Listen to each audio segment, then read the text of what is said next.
Hello everybody and welcome to another episode of Box Office Talk. This is the show where I break down what happened at the box office, see if my predictions for the top 5 are correct, and then make predictions for next week's top 5. So let's get right on into it. Last week I predicted that number 1 would be Superman, number 2 would be Jurassic World Rebirth, number 3 would be F1, number 4 would be How to Train Your Dragon, and number 5 would be Elio.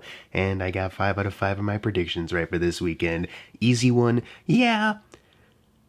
I don't know. No follow-up on that one. Congrats to everyone else who got their predictions right as well. Obviously, there were quite a few of you, because, it's an easy one. A couple of you tried to go a little more outside the box with predictions on what was going to drop out or hold over better, interesting thinking, and, I admire the ballsiness, but you were wrong. Better luck next time. Let's just dive on into it. Number 1 was obviously Superman, but I think the biggest question here is how well did it do initially? And obviously there's going to be more questions and wondering how it's going to continue to hold over and whatever. But as of right now, with their budget of $225 million, at least the initial production budget, I would say this opening is off to a really great start. Domestically, for the 3-day weekend, it opened to $122 million, and that adds to a worldwide total so far of $217. So not a completely bad open, especially just $8 million below its initial production budget, and I feel like word of mouth on this is really, really positive, really strong. It's got an A- cinema score, so I do feel like, it's going to have some competition 2 weeks from now, but at the very least, competing with I Know What You Did Last Summer next week, I think it's going to have a chance to really hold over really well, and potentially be a really strong player in the box office. So I think this is a really fantastic opening, especially, we'll get into the DC stuff in a second, but I do want to look at just James Gunn's filmography right now.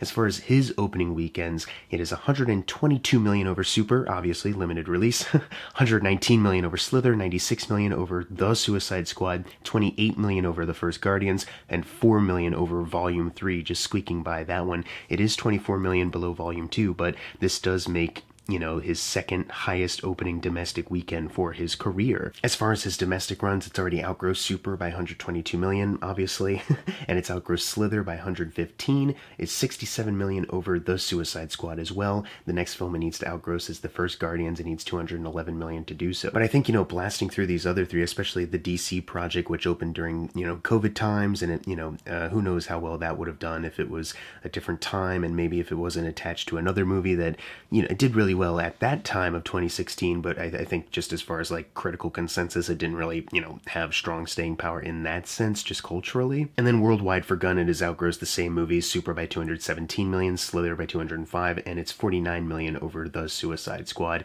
And then the next movie it needs to outgross is The First Guardians. It needs $553 million to do so. It'll be interesting to see, because Guardians 2 opened the biggest, but it'll be interesting to see if the word of mouth on Superman, just the, positivity that's mostly been heard around it, will be enough to kind of fuel it to potentially outgross that film, because that is also his highest grossing one, both domestically and worldwide as of right now. It's off to a solid start, though, in that department. We're going to jump over to DC listings, though, really quick. Obviously, this is part of a new DC universe, so we can't really pull in the DC EU exclusively, so I thought, hey, won't it be fun to just pull up every single DC film that has been made? I was gonna just stick with just Superman stuff, but I was like, let's just do all of DC. Was that a mistake? Maybe. This is the 5th best overall opening weekend for a DC film ever, though. It is outsqueaking Man of Steel's by $6 million. It is $11 million below the original Suicide Squad, $36 million below The Dark Knight, $38 million below Dark Knight Rises, and $44 million below BVS. So it is the highest opening weekend for a solo Superman film, not necessarily the highest opening for a film featuring Superman, in the case of Batman v Superman, which I guess makes sense. That's another one where I wonder, if, the staying power and word of mouth for this movie could potentially outlast BVS, because it did gross about over $800 million worldwide. It made a lot of money, but it just wasn't the biggest smash that people were expecting. It had that drop off for the domestic second weekend, so I'm curious to see how Superman will fare to that, even if BVS has the highest opening weekend. But still, cracking in the top 5 for best DC Comics opening weekend. That's not nothing, you know. And then I pulled up the list of other DC projects it's already outgrossed. Get ready. It's a lot. It's 112 million over Jonah Hex, 108 million over Supergirl and Quest for Peace, 99 million over The Losers, 83 million over Teen Titans Go to the Movies, 82 million over Catwoman, 63 million over Superman 3, 56 million over League of Extraordinary Gentlemen, 52 million over V for Vendetta, 47 million over Constantine, 38 million over Birds of Prey, 32 million over Red, 18 million over Road to Perdition, 15 million over Batman and Robin and Watchmen, 14 million over The Flash and Superman 2, and 6 million over Green Lantern. It is only behind Aquaman and the Lost Kingdom by just 2 million.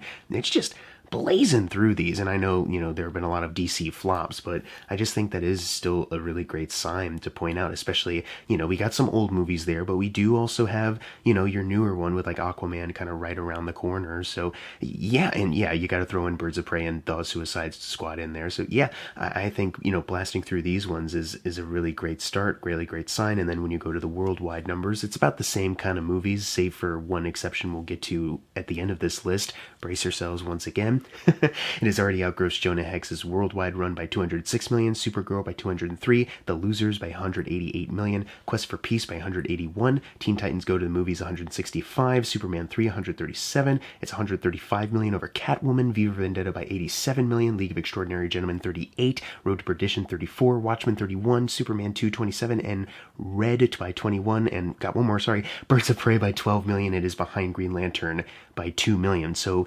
both domestically and worldwide, the next movie it needs to outgross just needs 2 million. And that's, just squeaking right up past all of these movies. Once again, kind of the same kind of titles, some older, some a little bit newer. That I just look forward to see where else this can go. I'm hoping that it holds over strong next weekend, because I feel like the competition it has is like mostly, your Ari Aster crowd with Eddington, horror fans for I Know What You Did Last Summer. Smurfs has like little kids, maybe. We'll talk more about that for the predictions, but I think there's a good chance Superman could have a great hold, and that could continue to fare well with Fantastic Four. So yeah, just all around, really great start here. I'm looking forward to seeing where else this goes. I'm hoping all for the best, because I really enjoyed this movie. Number 2 is Jurassic World Rebirth, one that I was also curious about last weekend. Held over about how I expected. Between 50 to 60% drop, making 40 million, adding to a domestic total of 232. So for the Jurassic films domestically, it has outgrossed the third film by 51 million, and it squeaked by The Lost World by 3 million. It needs 144 million to get to Dominion at this point. For Gareth Edwards domestically, it has outgrossed Godzilla by 32 million, and now needs 301 million to get to Rogue One. Does it have the momentum to get to that? Probably not, but I would love to see it outgross Dominion. I would love to see that happen. Worldwide, it is sitting at 529 million already, in its second weekend, already crossing over $500 million. Hell yeah. These dinosaur movies, man, can't explain it. They always make so much money. It has outgrossed the third film by 164 million, and it needs 89 million until it gets to Lost World right now. I consider, the rate it's going a positive sign. It's going to blast through that very soon. And then for Gareth Edwards, it has outgrossed Godzilla here by just a couple 100,000, needs 526 million until it gets to Rogue One. And I think what did I just say? Domestically, it might not have the steam to get to Rogue One domestically, that 301 million, but considering how high it kind of leaped worldwide, I can't rule it out, I guess. Once again, these dinosaur movies tend to do really well, so maybe. Yeah, so holding over kind of how I expected, but I think with this budget of 180 million, and we talked about how this was kind of a quick turnaround as far as production, pretty efficient, how they announced it like in January of last year, or they were still talking with directors like David Leitch at that time maybe, but they got the movie out on the release date they wanted of this year. They made it happen, they made it work, so yeah, I feel like that budget is not ballooned too much. I think, at this rate, $500 million worldwide, they've doubled that budget, tripled it, on their way to quadruple it. I think they're all good. Number 3 is F1, making 13 million, adding to a domestic total of 136 million. Domestically, for Joseph Kaczynski, it is 36 million away from Tron Legacy. Worldwide, it is sitting at 393 million, so that is 6 million away from Tron Legacy. Closer worldwide than domestically, but at the very least, it is also 7 million off from doubling its initial production budget, allegedly, of 200 million. So we got our bigger competition stuff coming in now. Jurassic and Superman, Fantastic Four is still on the way, and we have these others, like, not like these huge blockbusters, but these films that will divert some attention coming next weekend. So I do wonder how F1 will hold up against those, but at the very least, it's had a pretty good couple of weeks already. So I do not look at this as like a big fit, unless a report comes out where it's like, oh my god, they lost so much money, they're fucked.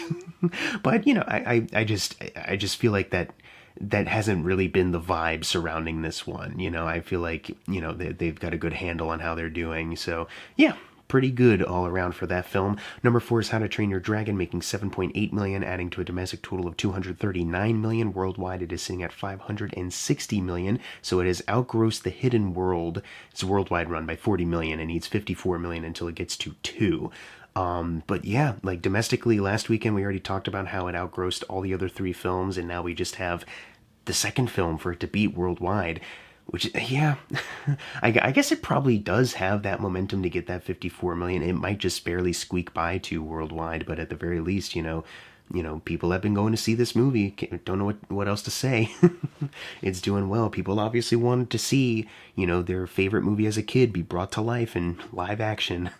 Number 5 is Elio. They wanted to see How to Train Your Dragon more than the new original film. Nobody makes original movies, as people then buy a ticket to How to Train Your Dragon instead. And I know you can't put it all on the fucking cinema goers, and it's studios marketing, and is this a movie that looks appealing? It can't just be an original film, it has to be good too. I know, all the caveats, but still.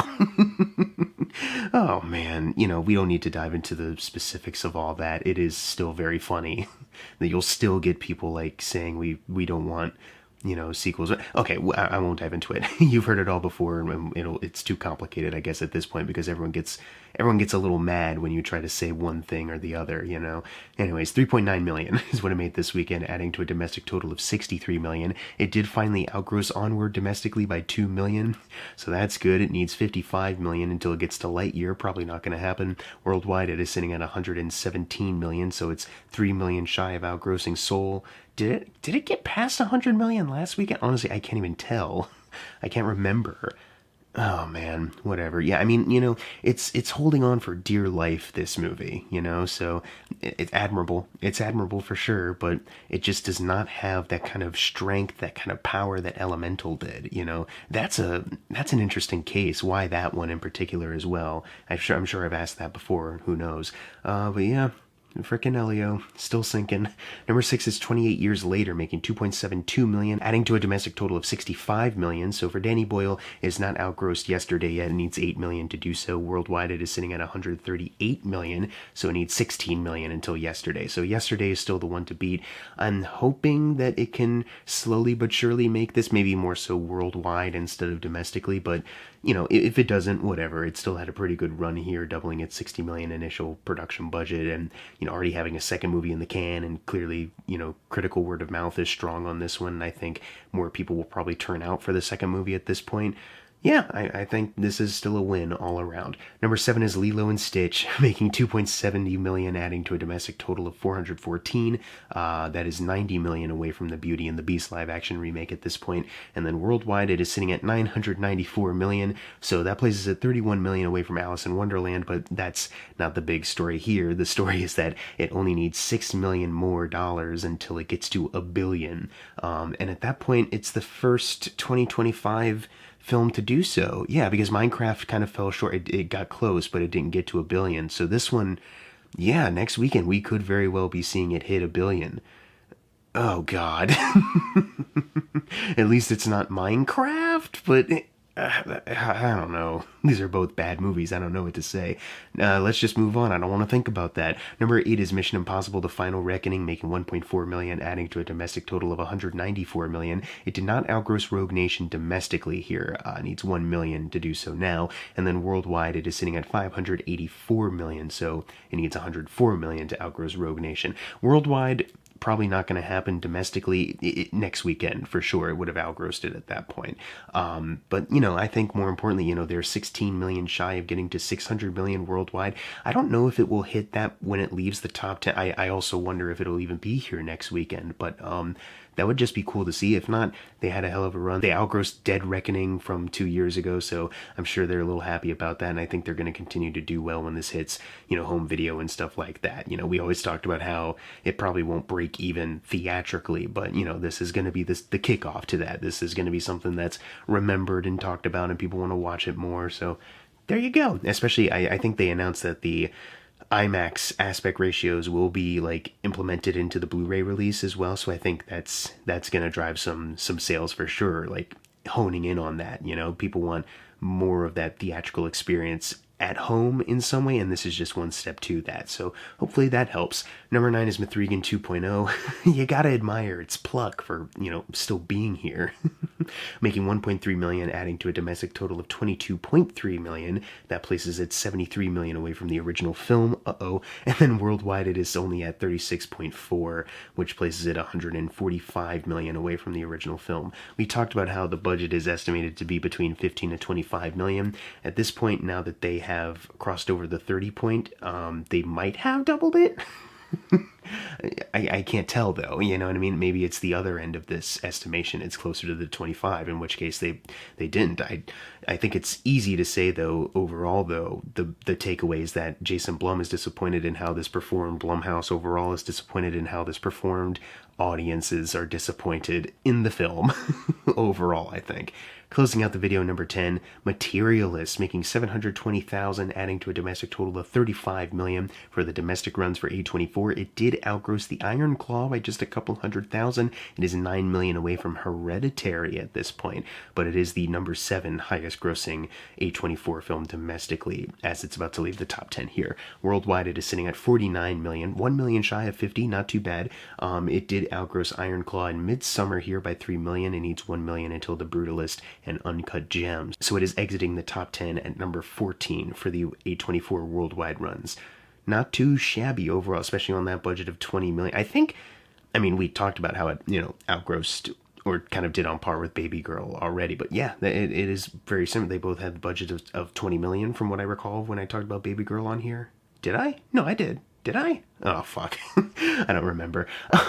And they kind of are exiting the top 10 in the kind of same way. They doubled their budget, they made a little bit more, and then they're out, and then if you go on A24 shop, you can buy the Blu-rays.